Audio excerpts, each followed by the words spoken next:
8 number प्रश्न पर ध्यान दीजिए। सवाल में कहता है कि किसी मेज को 180 रुपया में बेचने पर 175 रुपया में बेचने से 4% अधिक लाभ होता है। सवाल थोड़ा कंफ्यूज किया है। 9 नंबर में वो बात स्पष्ट क्लियर है, जो 8 में क्लियर नहीं है वो समझिए। यहाँ पर ये बात है, कहा हुआ है कि हम 175 रुपया में बेचने पर हमको जितना रुपया लाभ होता है, वास्तव में 175 रुपया में बेचने पर भी हमको लाभ होता है, लेकिन 175 रुपया में बेचने पर हमको जितना लाभ होता है उससे 4% अधिक लाभ होता है जब हम 180 रुपया में बेचते हैं। ये बात यहाँ क्लियर किया हुआ नहीं है, क्लियर किया हुआ नहीं है, लेकिन उसका मतलब ये है, ठीक है, कि 180 रुपया में बेचने पर 175 रुपया में बेचने से जितना लाभ होता है ना, उससे 4% अधिक लाभ होता है। कब? जब हम 180 रुपया में बेचते हैं तब। तो ये बात इसमें क्लियर नहीं किया हुआ है। सवाल से आपको ये चीज अंदाज लगाना है कि 180 रुपया में बेचने पर 175 रुपया में बेचने से 4% अधिक लाभ होता है। आया बात समझ में?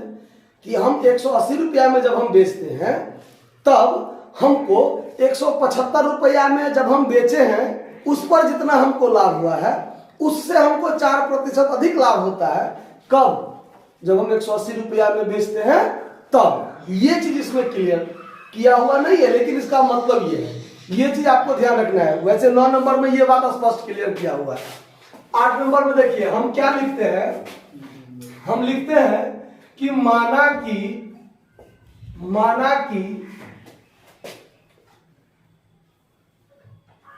जब विक्रय मूल्य 175 रुपया है तब लाभ बराबर x रुपया।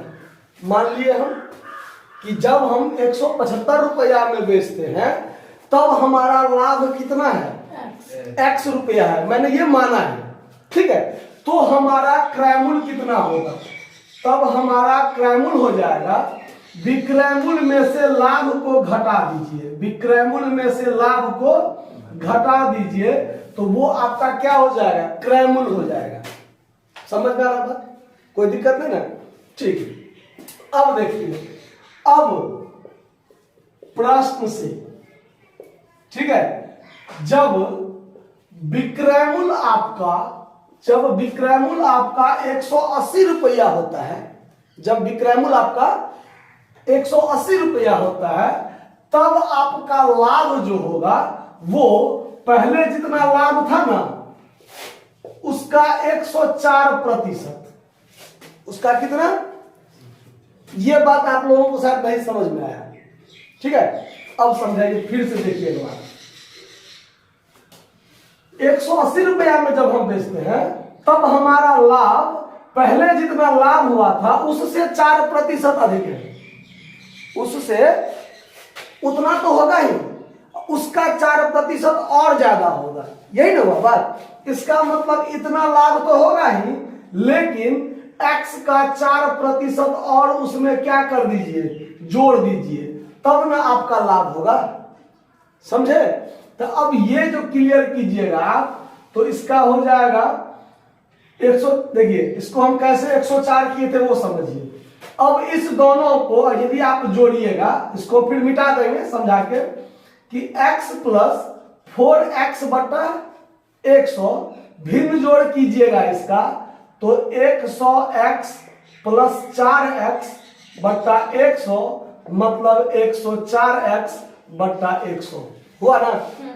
तो जब इसको हम इतना नहीं करेंगे, अगर किसी चीज में 4% बढ़ाना हो तो उसका 104% निकाल दीजिए, क्लियर है? उतना ही होगा। किसी चीज का 20% अधिक करना हो तो उसका 20% निकाल के उसमें जोड़िए, अच्छा है उसका 120% निकाल दीजिए, बात क्या होगा? बराबर होगा। इसीलिए हम इतना बात नहीं करने के बदले में हमने यहां पर क्या किया, तो इसका 104% निकाल दिया, ठीक है। प्रतिशत हटा तो बट्टा में मतलब 104x बटा कितना 100। समझ में आया? यानी जब हमारा विक्रय मूल्य 180 होता है तो हमारा लाभ 104x बटा 100 होता है। समझे कैसे? तो जितना पहले हुआ था उससे 4% अधिक। समझ में आया? तो अब हमारा क्रय मूल्य क्या होगा? अब हमारा क्रय मूल्य होगा विक्रय मूल्य जो है ये विक्रय मूल्य माइनस लाभ, यही होगा ना, विक्रय मूल्य माइनस। तो आपका विक्रय मूल्य 180 माइनस लाभ 104x बटा 100। तो अब ये क्रय मूल्य और ये क्रय मूल्य दोनों आपस में क्या होना चाहिए? बराबर होना चाहिए, होना चाहिए ना। तो चलिए इसको हम बराबर करते हैं। बराबर करते हैं तो 175 माइनस x बराबर में 180 माइनस 104x बटा 100। अब देखिए, अब हम अगर इसको इधर उधर करते हैं तो ये जो समान जाति का है उसको हम एक तरफ कर लेंगे। तो अब ये देखिए ये ज्यादा है, इसको माइनस वाले को इधर लाएंगे तो इसको हम प्लस में रख लिए, और ये माइनस x इधर है तो इधर रहने देते हैं। और ये 180 यहाँ पहले से है और ये 175 उधर जाएगा तो माइनस में 175। समझ में आया चीज? ये माइनस में 104 बट्टा 100 इधर लाए तो प्लस में होगा, तो पीछे प्लस है। और माइनस x जो पहले से इधर है उसको यहाँ पर माइनस x में रख लिए हैं। अब इसका भिन्न घटाव कीजिए, बट्टा में कुछ नहीं है तो 1 है, तो बट्टा में 100 हो जाएगा। 104 x माइनस 100x बराबर में 5। अब ये बच गया आपका 4x बराबर 105 500। तो x बराबर में 500 में भाग दीजिए 4 से तो कितना आएगा 125।